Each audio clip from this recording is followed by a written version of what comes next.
Welcome, everyone, to another episode of Play the Kids. I am Kevin McCamish, and with me, as always, is Joshua Duder. How's it going, Josh?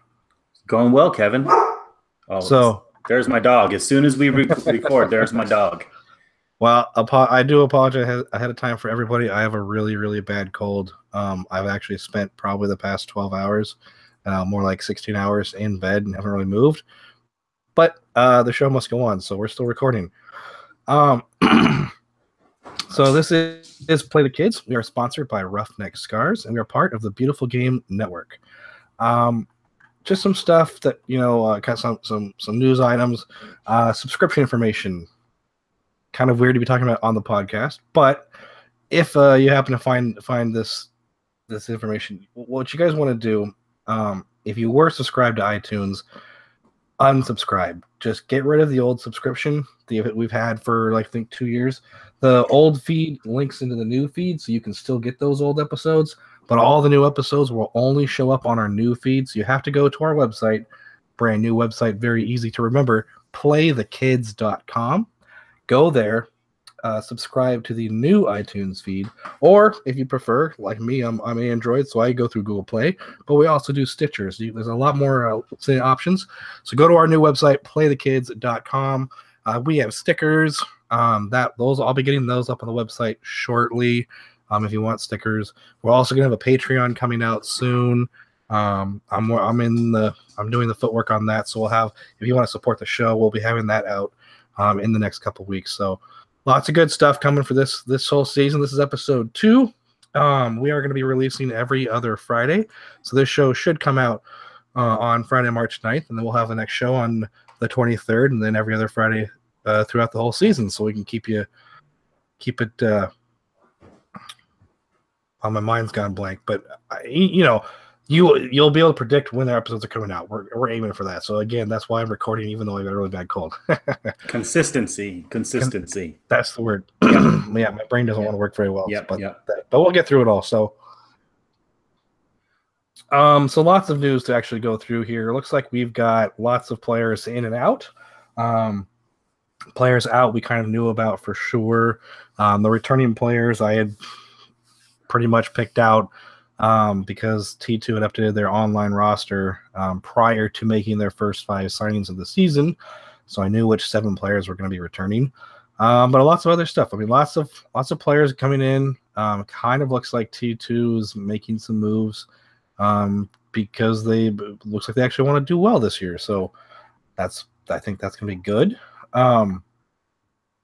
First off, the returning players. So Lamar Batista, Harold Hansen, Andre Lewis, Terrell Lowe, Max Ornstill, Augustine Williams, and Renzo Zambrano all returned to T2. First team players that will likely see a lot of time with T2 returning. Players that spent a lot of time with the team last season on first team contracts. McIntosh, I think that's kind of a given. He'll probably be the starting keeper for a while. Bill Toyoloma will probably be there. Victor Arboleda, perhaps, depending on how the depth, the 18 kind of works out for the first team. Farfan I put as returning, but it seems like he's kind of making that starting left back position his own. So he'll probably be in the 18 quite a lot. So I don't know how much we'll see of Farfan, if any, with T2 this season, but that's okay because we have an exciting left back that should be getting signed, not announced yet, but it seems highly likely, and we'll discuss that as well. And then Jeremy Ibabasi will probably be spending a lot of time with T2, so we'll see how that goes. Players out, we all know Renico Clark went bye-bye. He was waived from the first team, so not signed to T2, so he's gone as far as I know. Russell Cicerone left. He was waived, joined FC Cincinnati. Villian Bijev was waived. He joined the Sacramento Republic. And Nico Brett was actually waived as well. He joins the Pittsburgh Riverhounds, which actually, ironically enough, Nico Brett will not be the only ex-Timber with the Pittsburgh Riverhounds. Ben Zemansky also signed for the Pittsburgh Riverhounds. Wow, good for him. So did he go there from Tampa Bay? Tampa Bay Rowdies? No. I think he was no. He was signed directly. Yeah. You're thinking of of Nagby's best friend. Yeah, Nagy's best friend. What was his I name? don't remember. Michael something. Yep, all the zips out, I guess. Yeah. But anyway, so Szymanski will be with Nico Brett at the Pittsburgh Riverhounds. I think that team's got some good players there. Yeah, that's good. And a good coach too. Bob Lee plays a very defensive minded style, so I think Ben Szymanski is going to fit in well there. I think that's a team that kind of likes to win 1-0, and that's about it. So they'll probably be leading the league in fewest goals allowed. People that are likely out, they're not on the roster. They're not on the they're not no. There's been no mention of them, so chances are they're gone, but we don't know for sure. Amick, Bjornathan, Yaminez, Granito, Mohammed, and Wade Hamilton, all just kind of disappeared. So there's probably they're part of the group that probably just got waived, left the organization, left T2, but have yet to find another club since the only ones we know about are the ones that have found another club so far. And the fact that Clark being part of the first team there had to have been something talked about him being waived. So that's all the outbound stuff. Returning players, outbounds. Now the exciting part is for all the players inbound. Today, it was actually announced that T2 acquired Derrickson, is how you pronounce it, supposedly from the press release, Derrickson Velto. Looks like he is a 20-year-old hunter and forward, youth international on loan from Liga Nacional side CD Victoria. Everything is kind of an on loan with an option to buy at the end, so we'll see how that goes. Hopefully he can earn himself a permanent contract. I don't know too much about him, but it does seem, just kind of seems one of those exciting signings that could work out, may not. 2 years ago we had 4 exciting signings, and 2 of them worked out and 2 of them didn't. So maybe this will be one that does. Yeah, gotta hope for that. The other player has not been announced yet, but seems pretty highly likely to be announced. Maybe tomorrow. I'm not sure. Because I know that T2 is not done announcing player signings. I know that for sure.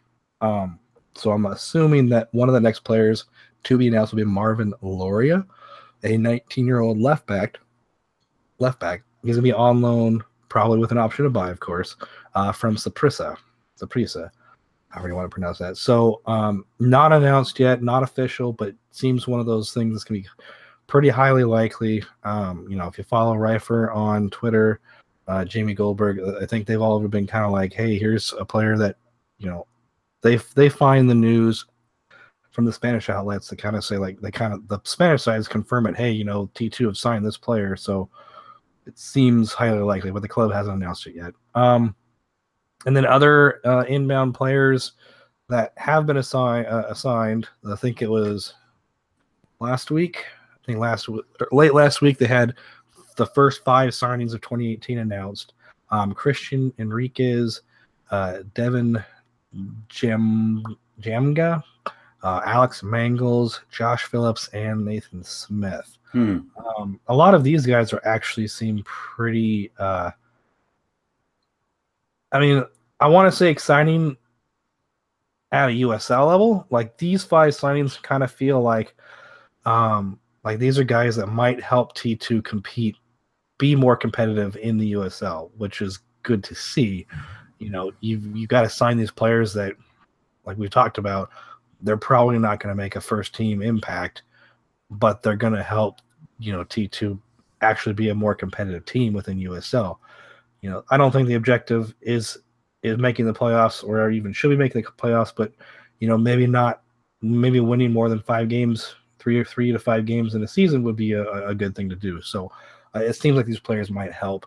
And then last but certainly not least, we have a lot of new players to the first team that could see time with T2. Again, it kind of depends on how the depth chart works out. I wrote Julio Cascante, but with the way our center backs have been playing, I feel like he's probably going to be the first center back off the bench, or even possibly getting some starting minutes. So we may not see him as much as I thought. Modu Jadama is a first team signing. He actually spent all last season with Tulsa, I believe it was. I think he played every single minute for them. So he's somebody that we could definitely probably see loaned down to T2, but is probably also, could see himself on, finding some bench minutes and stuff like that. But something like that, I think it's like that's some good first team depth. There's some potential there. But I would be, given that he has USL experience and he played an entire season for a different USL side, I'd be surprised if he doesn't start for T2, just going to keep him warm on the side. And then, of course, a new homegrown signing, Foster Langsdorff. I'd be shocked if we don't see a lot of him with T2 because I don't think he's going to be getting any first team minutes anytime soon. Not when you have Adi and Armenteros up there, fighting for minutes. So, Christian Paredes, I put him on here, but he started in the Timbers match, so I don't think we'll be seeing a lot of him. Yeah, but was that due to Chara sort of not being ready yet?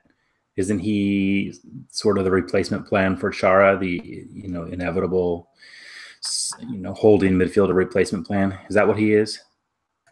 Yes, but I think he'll always be on the bench if he's going to be their third, like the depth piece that is the first person off the bench for like a defensive midfielder position, or even like if they switch to a 4-4-2 diamond, if he plays like some sort of like Shedler on the sides of the diamond, he'll probably be on the bench a lot. So I'm probably hoping, being a little bit too hopeful, that we'll see him with T2 a lot. We may see him here or there. Maybe he'll play in the international friendly coming up, which we'll talk about. But we'll see. Either way, I think it's a possibility, but it's less likely than it was when I wrote these notes that we'll see him with T2. Who else? Oh, Eric Williamson was the last person I had written down here. He's the player we just added to the first team. We got he's a homegrown player. We gained his rights from DC, his homegrown player rights from DC United, and then signed him as a homegrown player. So he is seems to be best buds with Jeremy Ababasi.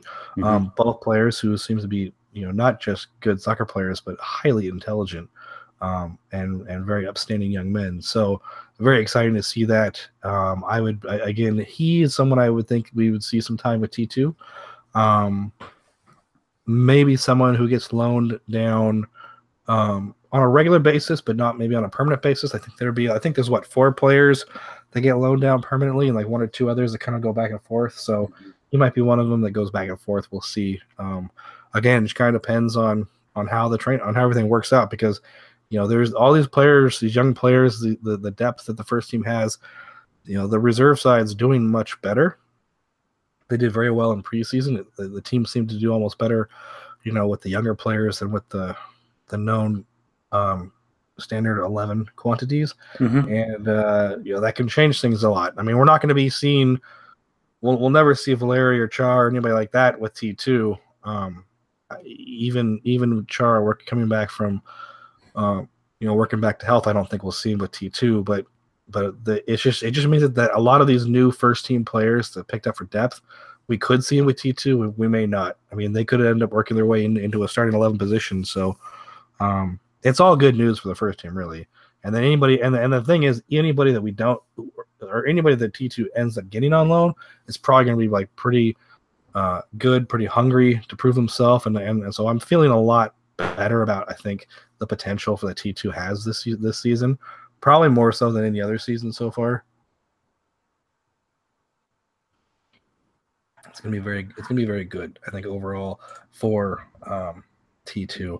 Any of these specific players you want to talk about a little bit more in depth? I wrote some information on the 5 guys that we signed, and we'll talk about them later on.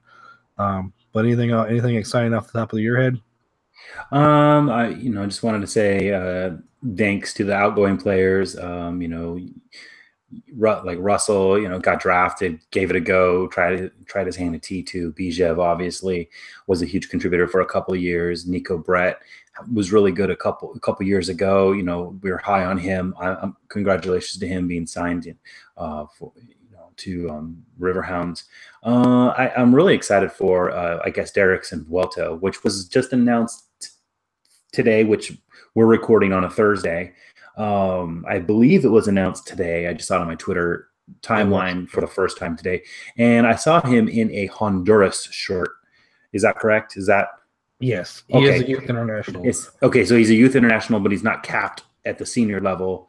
But still, nonetheless, so what we're looking at with Derrickson Vuelto, we're looking at with Eric Williamson, I believe, was he in the under 17s or under 23s that just went pretty deep in their respective World Cup, I think last summer. I think the under 20s.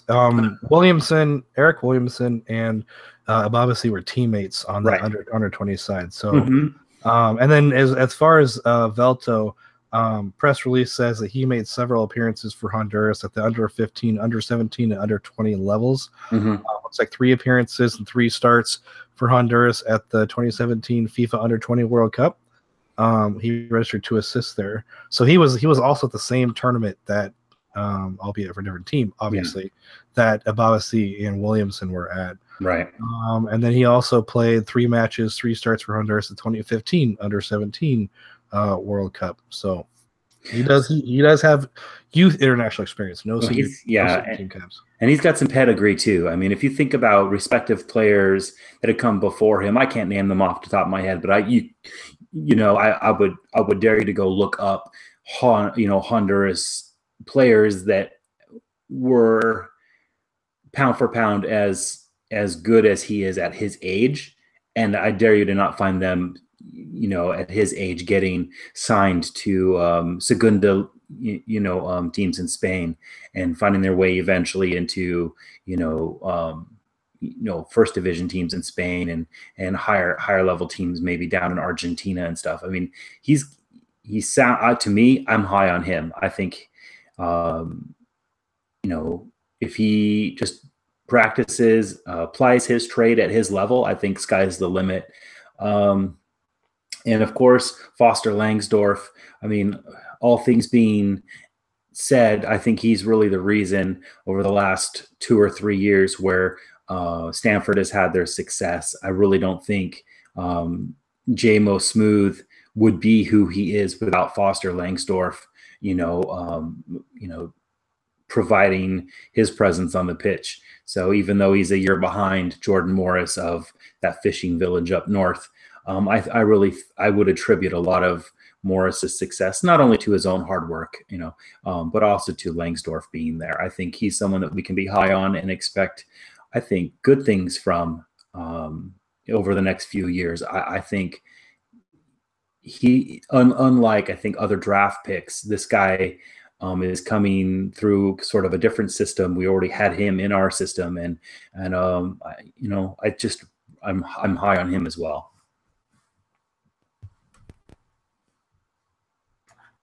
Yes, yeah, like we said, lots of good players. It should be an exciting season. I at least would like to think it should be an exciting season. Something that'll be worth going out to a couple games more. So speaking of games, our next news item, T2 returns to Merlo Field. Huge news because Merlo Field is absolutely amazing. This actually is going to split the home games pretty much right down the middle. 9 games will still be at Providence Park. 8 of them will be at Merlo. So of the 17 home games, little over, just slightly over half will be at Providence Park. Huge news. I think T2 has always done a lot better at Merlo Field. There was definitely lots of reasoning to move it to Providence Park. The biggest reasons were just to kind of help USL get official D2 sanctioning, which they've done. And then I'm assuming that because over half of their games are at Providence Park, that makes it still like their main stadium.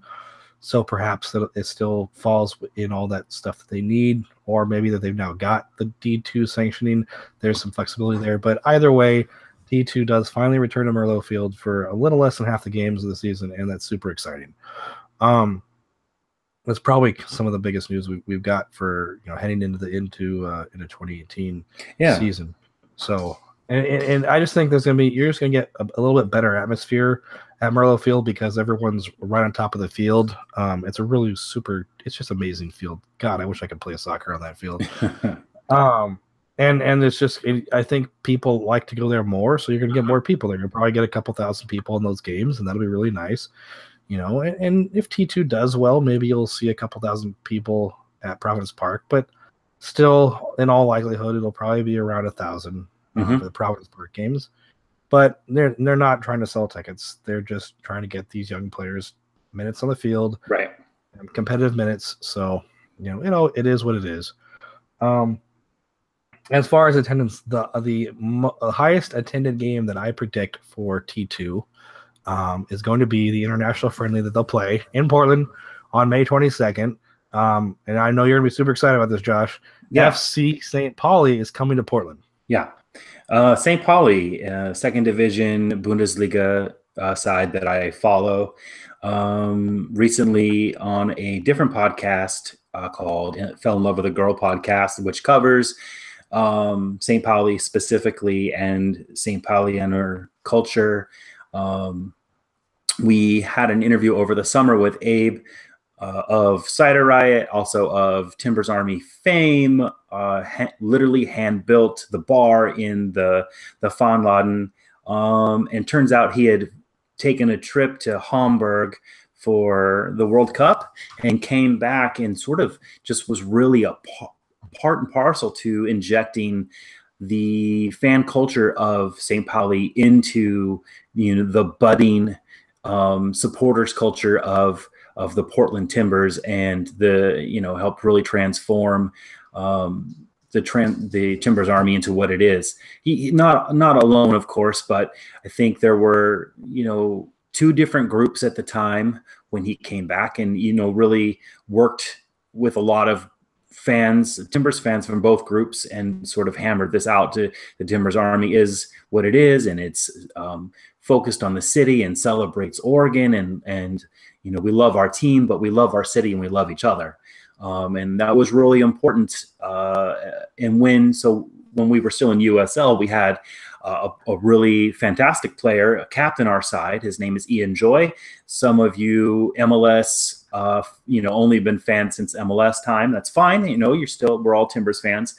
You might not have known that Ian Joy, who is the voice of soccer for Fox Sports and NYCFC, and does a lot of Bundesliga broadcasts. He was once a player and the captain of the Portland Timbers in the USL era, and he was also formerly a player for FC St. Pauli. And so it's always been a hope of his, and a hope of Abe's, and a hope of a handful of St. Pauli supporters that the Kizzy Kickers, as you would, that they would visit Portland, because the fan cultures are so similar. And Hamburg, though, is a really big city, and they have another club in their city that plays up in the suburbs called HSV.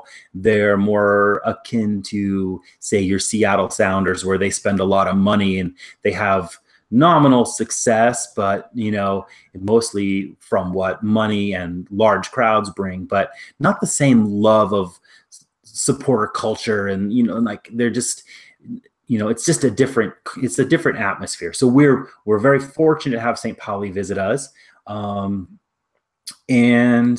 I'm really, really looking forward to it. There's going to be all kinds of events. There's going to be, if you're a St. Pauli supporter, there'll be a sticker and scarf swap event at the Van Laden, and working with Cider Riot right now to have an after party. The concern is that Cider Riot is on the east side of Portland, and we don't want a bunch of drunk visiting fans from, I know there are people visiting us from Buffalo and from Toronto and from New York, from Calgary, all the way from Hamburg even. They've all reached out to me. I know they're coming. We don't want them trying to find their way from Goose Hollow to, East Burnside. So that's a bit of a stretch for them. So we're going to try to sort something out. But yeah, we're really looking forward to this. It's going to be a great experience.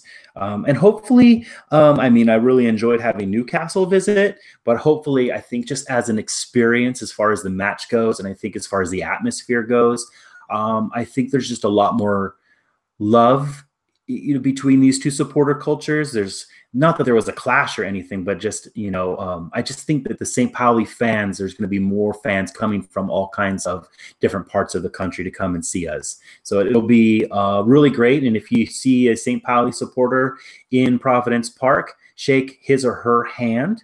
Welcome them to the town. They're not here for a rivalry or derby. They're here to celebrate and love our city and love our culture as well. Absolutely.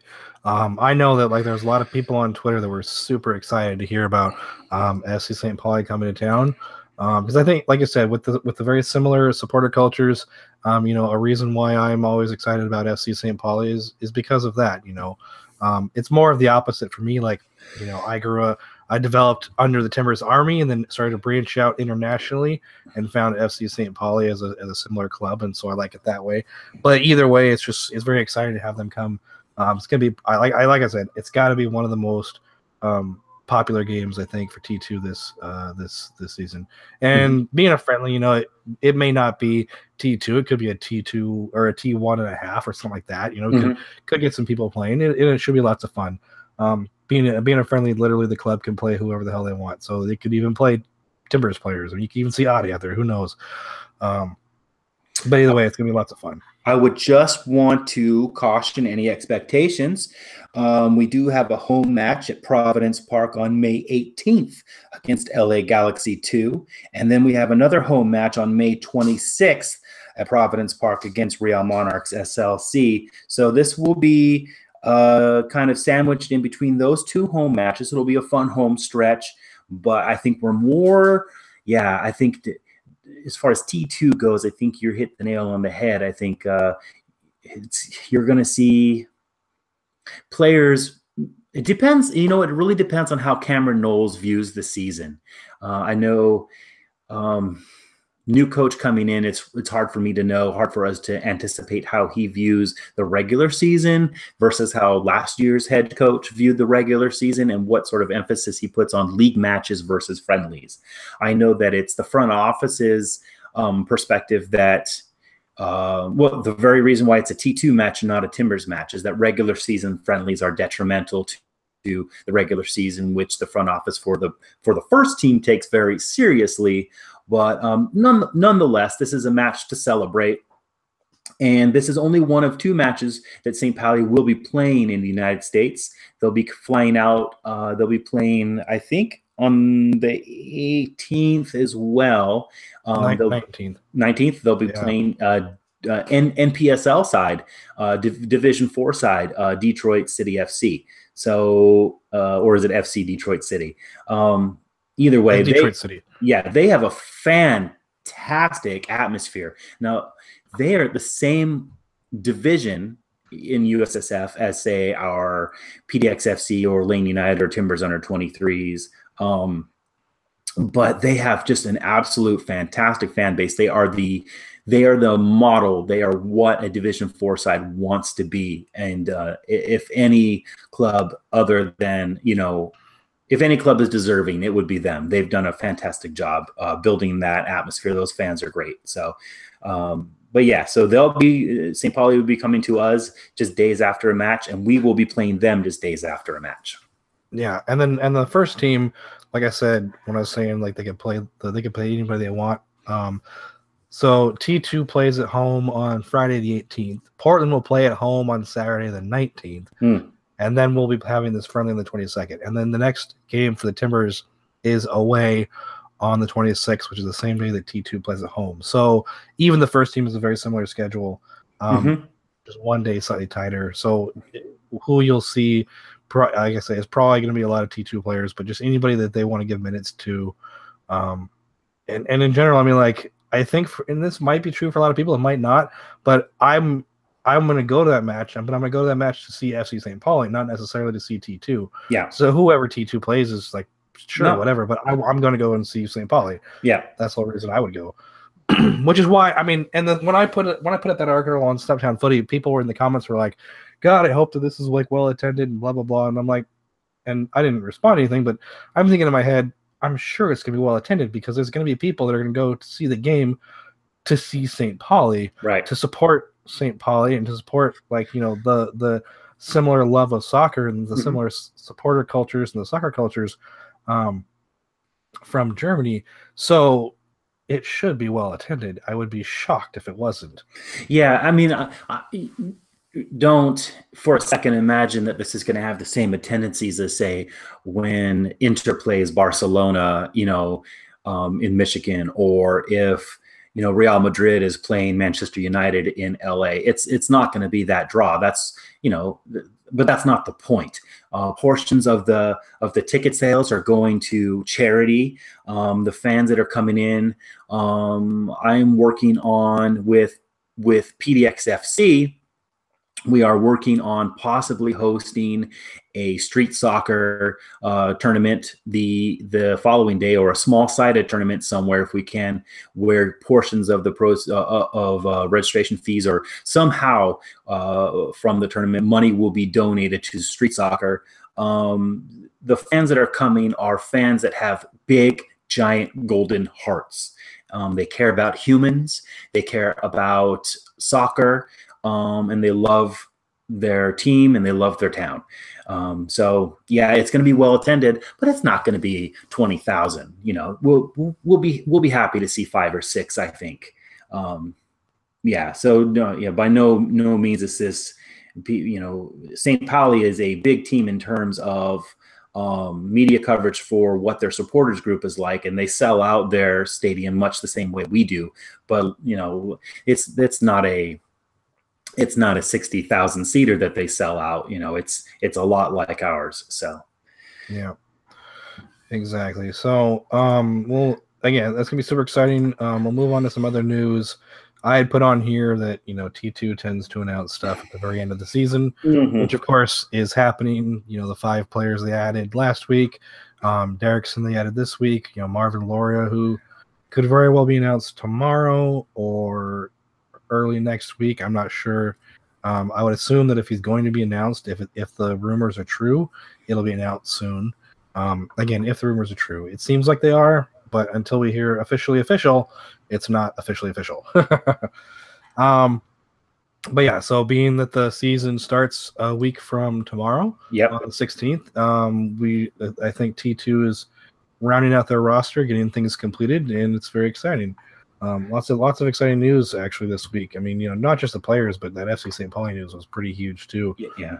So, what about the away stretch to start the season?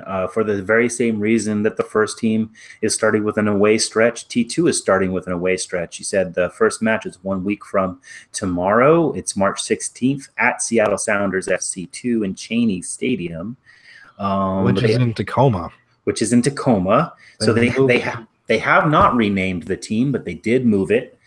But we also just 6 days later, 8 days later, we play Colorado Springs Switchbacks FC, then away to Real Monarchs, then away to Tulsa Roughnecks, then away to OKC Energy FC.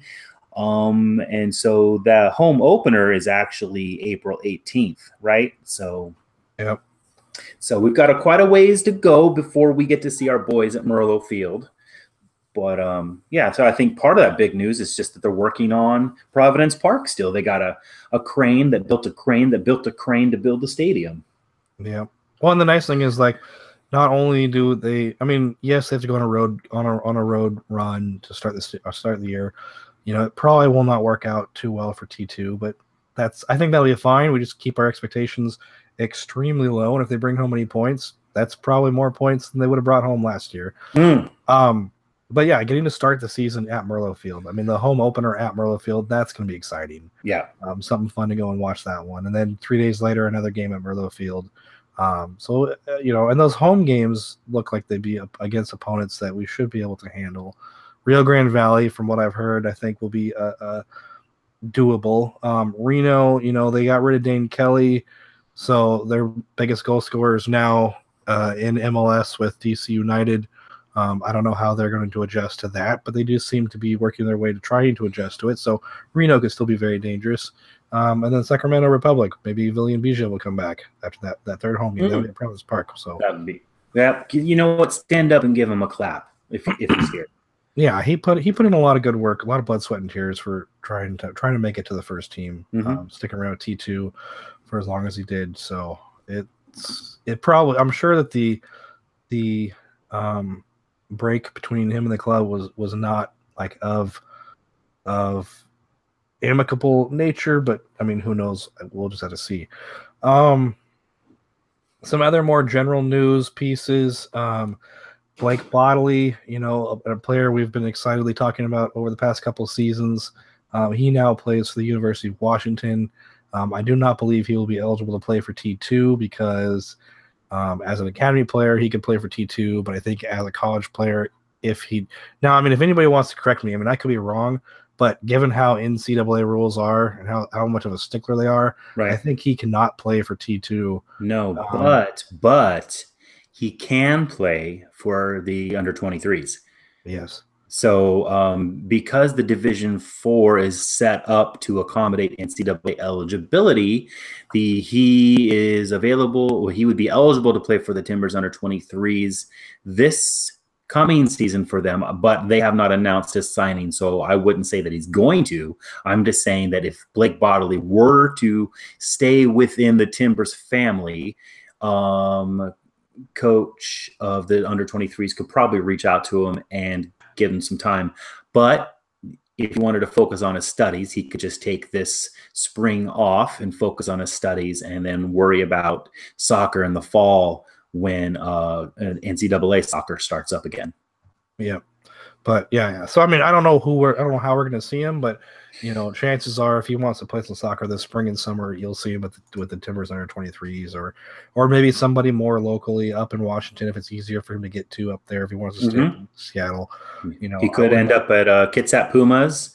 I wouldn't blame him that much just because he's a really good player. He was named the Pac-12 Freshman of the Year. So he'd had a very, very good freshman year at UW. And he's a homegrown player, so whoever he decides to play with in the 4th division, whatever under 23 side or whatever PDL side he wants to play for, if he wants to go to MLS, he'll be a Timbers player out and out. So it's all good there. Other big news: NASL canceled the 2018 season. I think that's perhaps the final death knell for an incompetently run league. Yeah, it's got to be. We banged on about that. Tried to retract some of the vitriol about it the last episode we recorded. But we spoke at length about that for the last couple of years.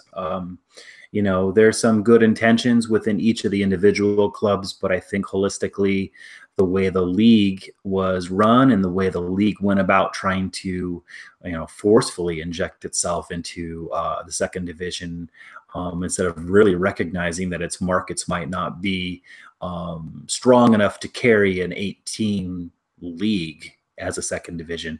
The fact that they didn't even want to be the 3rd division says a lot too. I'm just not quite sure how all of that went down. There's more that I need to read and research, but I just kind of feel it was 2nd division or bust for them, and they busted out, didn't they? Yep. And they had 2 expansion teams on the West Coast. They had a San Diego team and a somewhere else in California, a California United team that they were gonna join. Yeah. But I think both of those have went away because the San Diego team, as soon as the news came out that NSL canceled the 2018 season, that expansion team in San Diego jumped ship and will now be joining the USL in 2019. Just straight up, they're like, we're going to keep going and we're just going to join the USL because that is the ship that actually knows what the hell they're doing. Yeah. I was thinking about that a lot, just being as involved as I am in helping the operations of a lower division soccer team. At a certain point, you have to decide, is it the club? Am I here for the club or am I here for the league? I am as supportive of NPSL as I can be, but, if I will do whatever I have to do to make sure PDXFC continues on in perpetuity. If that means joining a different league in a couple of years, I will hopefully do whatever I can to strengthen the league we're in.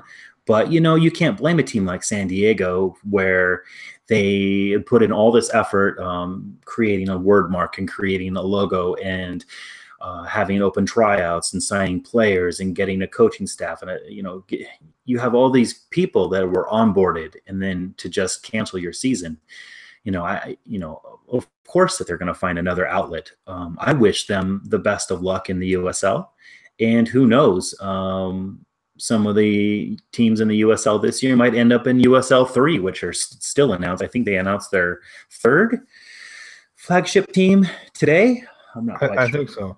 Yeah, they've got two of them, and I think a third one's either has been announced or will be announced. Yeah. But yeah, USL continues to round out Division 3. I think that's going to start in 2019. Mm-hmm. And then the other NSL expansion side, California United, I don't think that they were as far along as San Diego, so they just kind of let all their trademarks expire.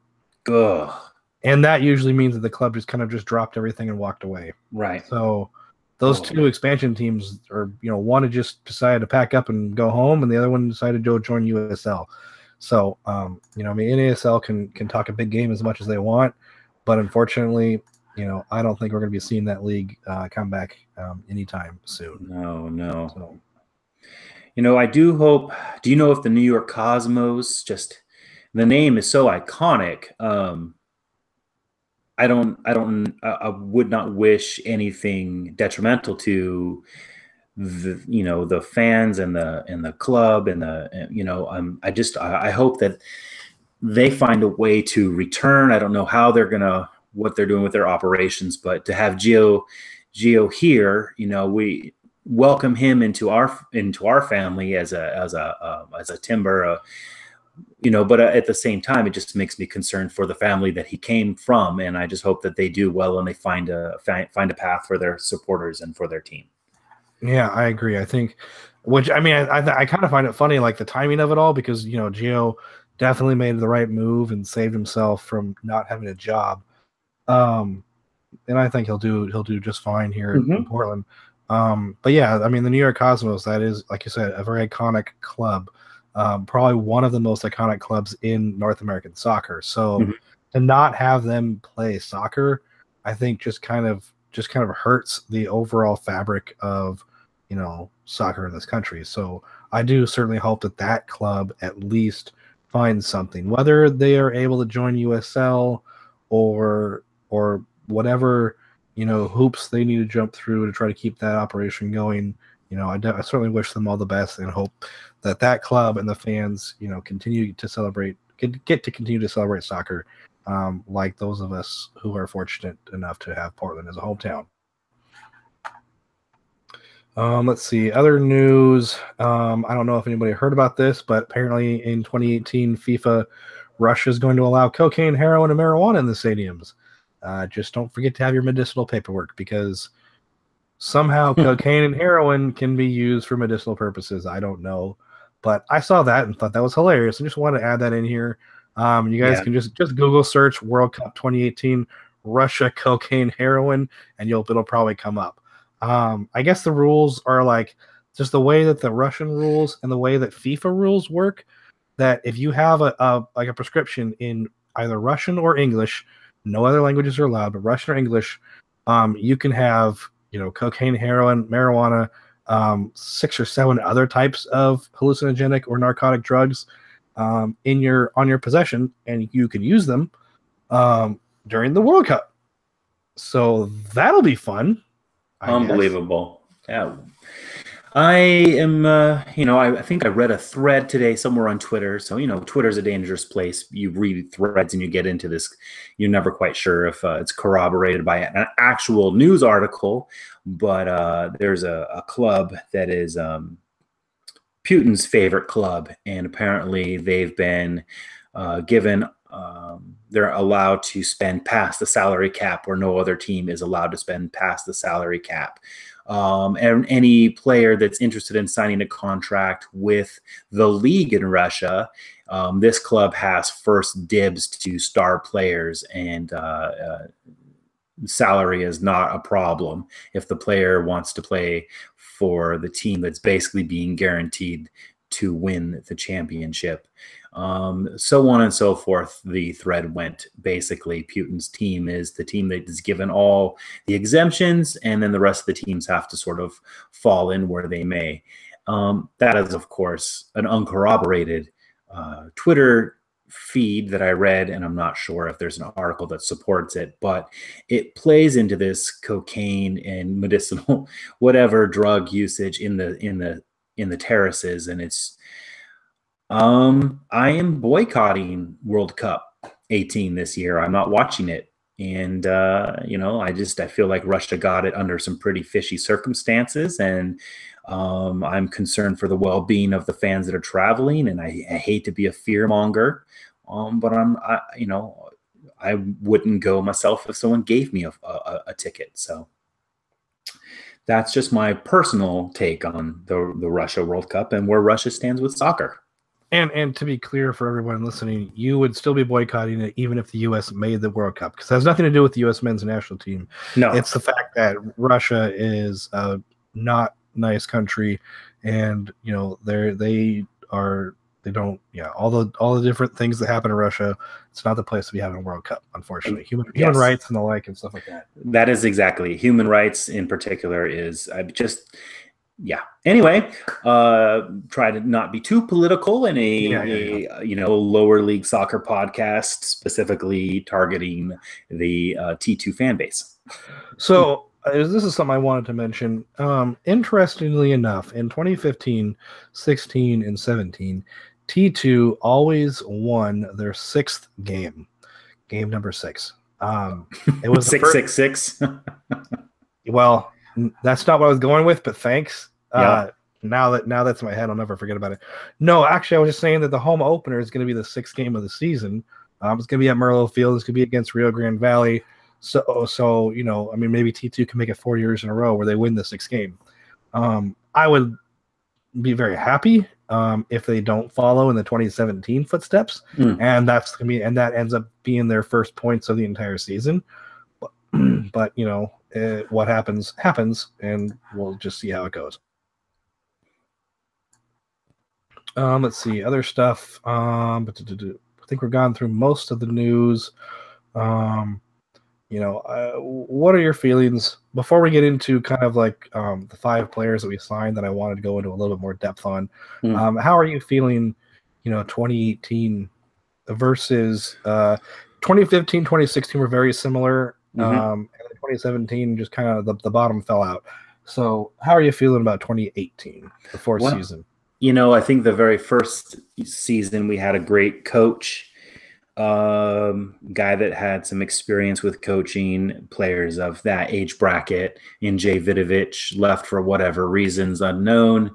I think the most previous coach, I think we've laid bare our criticisms. I'm excited that I feel vindicated that there is a new coach. I think it was necessary to have a new coach. I know that we have said, and we will continue to support, that we are here for the players, but I know that it's difficult to train players and give players time. If they're not winning, it's hard to develop winners if you're not winning. And a winning mentality is just as important as building your skill set. You need to know you need to have confidence on the ball, and you need to know that you can win. That you have confidence in your teammates, trust, and it just builds all the positive vibes that a team needs. That all having been said, Kevin, I am positive on this season. I'm going into it with an open mind and an open heart. I think that Cameron Knowles can bring T2 to be middle of the pack. I don't think that they're going to win anything of note. They might slip into the playoffs. I don't think they're going to be at the bottom.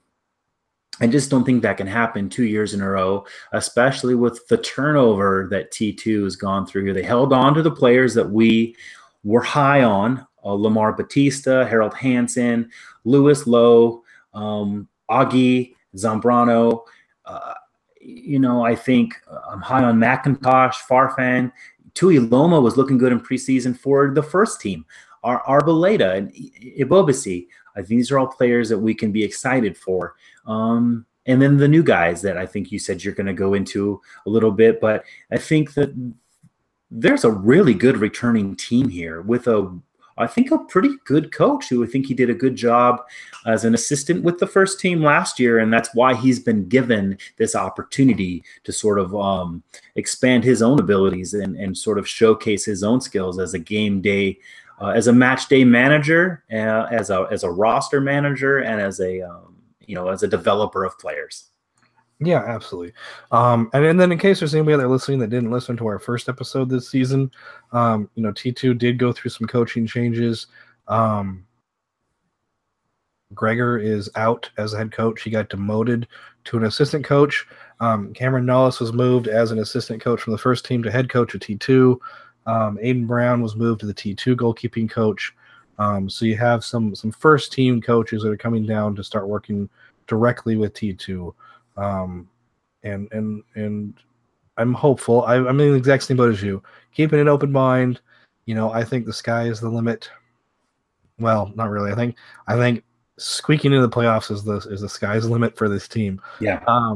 But my expectations are gonna be very, very low. I'm basically gonna be going into the season expecting it to work out just like 2017 did, so that when it actually doesn't and it happens better, because again, I think this team can only go up. Then I'll feel a lot better about myself. So yeah, I'm in kind of the same spot. I think we're feeling pretty good. We did talk a little bit about Derrickson Velto, one of the new signings. Marvin Loria is a left back. Hasn't been announced yet, but he would be another player from Saprissa we'd be getting. He would be signed directly to T2, so he'd probably be your starting left back since, again, I think Farfan is going to be with the first team quite a lot, if not starting, definitely on the bench. Bjornathan and Yaminez, they're gone, so the T2 needs a left back, and I think this Loria guy is probably going to squeeze in there and fill that hole. So we'll probably see a lot of him. Again, I'm going forward assuming that we're going to sign him. I continue to say we don't know for sure, but everything. I mean, Derrickson Velto, Reifer had that right 3 or 4 weeks ago, so I'm sure Loria is correct as well. The other players we added, Christian Enriquez and Devin Jamga. These are two guys out of college, so they don't have any pro experience. Christian Enriquez is 19. He's a midfielder, potentially a defensive midfielder, given that the 33 games he played at Cal Poly, he only got 1 goal and 2 assists. So I'm assuming he's probably a holding mid or a box-to-box mid. Probably not an advanced attacking mid or a winger. Not with those numbers. He had 33 games played, 30 starts for Cal Poly over 2 seasons. He was also from Nomads SC, where we got Augustine Williams. So it's probably like how we kind of figured that out. But he's left college and signed a pro contract with T2. So that means hopefully he's good. With all these players, we don't know a whole lot about them, but there's some potential there. Another Cal Poly player that we've had in the past, Wade Hamilton, who fell off the face of the planet. He's from Cal Poly, so with Cal Poly, the Nomads SC. I mean, this player kind of comes from a pocket of California that I think we've been finding some kind of digging up some rocks and finding some talent. So be interesting to see if he sticks around. Devin Jamga, Jambga. He's 23. He's a forward. I don't know if he's a winger. I'm given his 15 goals and 6 assists. I'm assuming he's a winger. Again, I'm only going off of some of the stats and stuff. He's got played 4 seasons at Southern Illinois University in Edwardsville from 2013 to 2017. So he graduated college. He's joining T2. 73 games, 44 starts over 4 seasons. And like I said, he had 15 goals and 6 assists, which does not seem prolific for as a prolific striker. So he's probably playing as a winger or a second striker or something like that. He's listed as a forward, so we'll see how that goes. He was a 2017 first team All Mid-American Conference selection, so that's pretty good there. He helped SIUE make the Sweet 16 in the 2016 NCAA College Tournament. Also exciting, I guess. I don't know why I say that, but so also exciting, I guess. I'm not sure. But anyway, Alex Mangles looks like he's going to be T2's primary goalkeeper. Like I've said, as long as Gleason and Atnell are both healthy, I think McIntosh is going to be starting the starting keeper for T2, as the team is very high on him and wants to develop him. In this first game of the season, the Timbers had McIntosh on the bench, so it seems like Atnell is injured. So I guess as long as Atnell is injured, we could very well see Alex Mangels start as a keeper for T2. This guy, he's only 24 years old. He's played for Tulsa Roughnecks, I think back in 2016, and then was with the NASL champions San Francisco Deltas in 2017. He only played one game for them, though. I don't know which game. I was really trying to dig through and trying to figure that out. But 17 games with Tulsa in 2016, and that was when Tulsa had a really bad season. That they were the worst. They ended up worse in the league. They had 2016 Tulsa was like 2017 T2. So their one bright spot was Alex Mangels, and his performances got him a contract with the NASL, the eventual NASL champion San Francisco Delta. So I think he's pretty decent for a keeper. In his 17 games with Tulsa, he played 1,519 minutes. He had 26 goals against, 93 total saves. He had a .782 save percentage, which was led the entire USL in 2016. So he had the highest save percentage. And then despite Tulsa's bad season, he only had a 1.54 goals against average, which is pretty average for a goalkeeper. I think the really, really good keepers usually keep it at 1.1, 1.2. Really bad keepers are looking closer to 2, like 1.7, 1.8. So he's pretty average, but with his save percentage, it seems like he's got some talent there. So that's kind of good to see, getting some potential. And again, this is a player who has USL experience. I mean, he spent an entire season with Tulsa and then went up to the NASL. So here's someone who has some pro experience in the lower division that the T2 is starting in, which is good because we've mentioned that before. It's like you could probably go and pick up some of these players that are still somewhat young, but have USL experience, have NASL experience, and can bring that to T2 to make T2 just a little bit more competitive, where you're not just going to go out there and get run off the field. You can actually play with the teams that take USL seriously. The other two players are along the same lines, players having USL experience. I'm going to go with Nathan Smith first, because Josh Phillips is the more exciting of the two for me, and we'll get into that in a minute. But for Nathan Smith, he's a defender. He's an LA Galaxy Academy product. Now, he played 3 seasons at UCLA from 2013 to 2015. He opted to forgo his senior year, so he left college and signed with the Los Dos, LA Galaxy 2 in 2016. And then in 2017, he signed to the LA Galaxy as a homegrown player. So he was last year on an MLS contract. I guess that the team just waived him. Didn't want him, and so we were able to pick that up. So, he's got the pedigree, but I don't know how that'll translate over to playing with T2. But I would expect him to be, somebody that T2 looks for to try to not suck as much this season. Last season in 2017, he made 12 appearances with LA Galaxy in MLS. So he had 9 MLS starts. He also had 9 appearances, 8 starts, while on loan to LA2. So he played an entire season with LA2 and then spent 9 games on loan to them in 2017. So he's got a lot of USL experience, which again should be helpful. But the other guy we picked up, Josh Phillips, he's also a defender. Apparently born in Seattle, which is not going to bode well for him. But he played with Crossfire. He played with the Seattle Sounders under 23s. He played at Gonzaga. So the guy seems to be Washington through and through. He's a right-footed center back who is very comfortable playing in pretty much any of the 4 backline positions. So he's basically a USL level Zarek Valentin. Mm-hmm.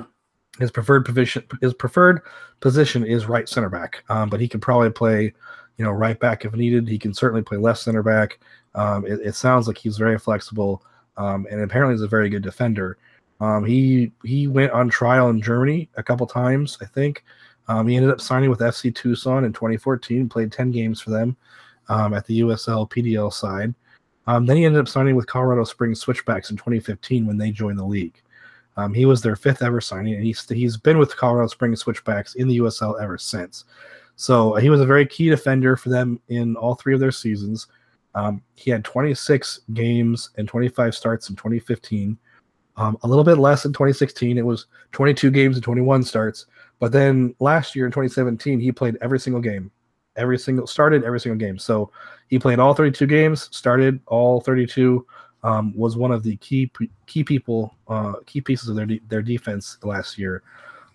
So he's a very good defender there. Now he also tried out at the New England Reds preseason camp apparently. So he's been getting some MLS looks as well. But he ended up signing with T2. So this is a very good signing for T2. It brings, even at just 26 years old, he's bringing a veteran USL presence in a position of need for T2. Like the defense. I think he's gonna come in and help kind of lock that defense down. Now, whether we play him at center back or right back or left back or whatever, I think he's gonna be able to do a good job. Colorado Springs switchbacks, I think 2 of those 3 seasons were very good defensive teams. So, he's been part of very good defensive teams in the USL. And I think that's going to help T2, again, be more competitive this year. Probably win some more games. And that's kind of exciting to see that. T2 are making these signings. Looks like they want to take it a little bit more seriously this year. And I think that's only good news. You remember last year, one of the things that I said was, if you want your players to develop, they have to play alongside higher caliber players or more experienced players. You need to have leaders. If you want your team to do well, you need to sprinkle in a little experience. You can't just play the kids, as it were. It almost seems like there's a change in mentality, and they say, okay, it's not about quantity of youth players that we develop. It's about quality. So, if we bring in 5 experienced players from different leagues and have them play with guys that are in their second season from last year and then sprinkle in some new guys, we might get one diamond out of this whole team. You and I could look at this roster. We could guess who that diamond might be. But I think last year, I'm reluctant to say that we developed one player that stands out. Whereas the year before, I think we might have been able to say that there are 1 or 2 guys that we really said, okay, they stood out. This coming season, with these changes, the changes in coaching, the changes in technical staff, the changes in the way that the front office is loading this team up, and they're loading it up before the season starts, not as it's starting like they did last year, where we were adding players literally days before the season started last year. You are getting experienced players that are still in their mid-20s, right? But they're experienced at lower league football. So now they're coming in and they're going to share those experiences and those match day traditions with the younger players so that they can transition from college and high school soccer into professional soccer. And I'm willing to bet one of these young players that we're looking at on this roster right now is going to come out at the end of the season as someone we're going to be very high on. We're going to get at least 1 diamond out of this group. I don't know who it is, but we're going to be high on somebody by the end of the season. I think you're exactly right. And I think that's going to be it for us because my voice is going out. I've probably talked more than I have in the past 2 days. So if you don't mind, can I drop a couple of dates and then you can sign off? You can spare your voice for just a minute. Yes. Anything that you'd like to add? Go ahead. Yeah. The first thing I wanted to drop was let me see. I had a couple of dates here.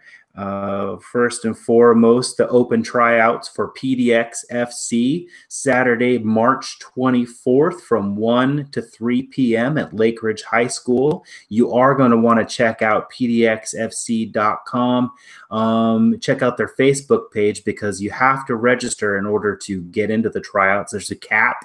So get in, register today.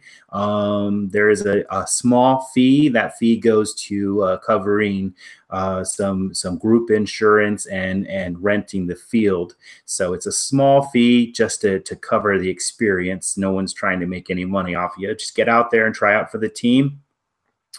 We have also got, I think, our opening day match. I think we're set to say that it is, I believe, April.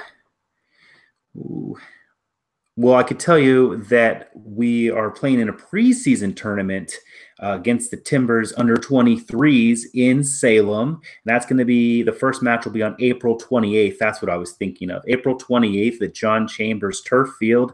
We'll play against Twin City Union FC from Washington. And then on May 6th, we will either play South Sound FC or the Timbers under 23s, we being PDX FC. So we'll be down in Salem playing a couple of matches hosted by Capital City FC and the Timbers under 23s. They've got an amazing, I mean, if you're not on board with PDX FC, that's fine. Go support the Timbers under 23s in Salem. What they're doing down there is fantastic. They posted their season tickets last week. I think within 2 weeks, they're darn near sold out. I think they have less than 50 season tickets left as of today. It's a heck of a deal. We're talking, some of those players went on and signed with USL. And so they're developing players that go on to the next level. That's a great team to go down and watch, the Timbers under 23s. Let's see. There was some news on FC Mulhouse. So let me bring that up here. I had it and then I lost it. So let me bring that up. They have announced a second open tryout for FC Mulhouse. I've pronounced it Mulhouse in the past, but it's March 14th at Buckman Fields. It's an open tryout. So it's at 8:30 p.m. So it must be under the lights. Look them up on Twitter, contact them on Facebook, look up FC Mulhouse if you want to, give them, it looks like, looks like a $30 tryout fee if you missed it on the 28th. If you're interested, call Coach Tommy, 360-904-7786, they say on Twitter. And I think that's all I've got for FC Mulhouse, Timbers under 23s, and PDX FC. PDX FC will open their season, looks like playing at Concordia University's soccer complex. They'll play their first 3 matches there, and then they'll have to move to a smaller stadium just due to scheduling conflicts with the university, but it'll be a good place to open. And follow PDX FC on Twitter, Facebook, follow FC Mulhouse on Twitter or Facebook, as well as the Timbers under 23s. I have no news on Lane United, but I will suss it out, and then we'll get some news on Lane United the next time we record. And that is all I have on Oregonian Division 4 soccer. Excellent. So that will be it from us this week. You should be able to, as long as everything goes well with all my setup, this episode should be out Friday. If I hit a road bump, it'll be out Saturday. But like I said, the goal is to aim it Friday morning, every other Friday. So the 9th, next episode we'll have out will be the 23rd. And then, every other Friday from there. You can find us online, Twitter, at PTK Podcast. You can find me on Stumptown Footy. I'm also a co-host of the USL Show at the USL Show or theuslshow.com. And I'd like to thank our sponsor, Roughneck Scarves, official scarf supplier of MLS, USL, and US Soccer. Get custom scarves for your group or team at roughneckscarves.com. Also want to thank the Beautiful Game Network for all the good work that they're doing. You can find us on bgn.fm.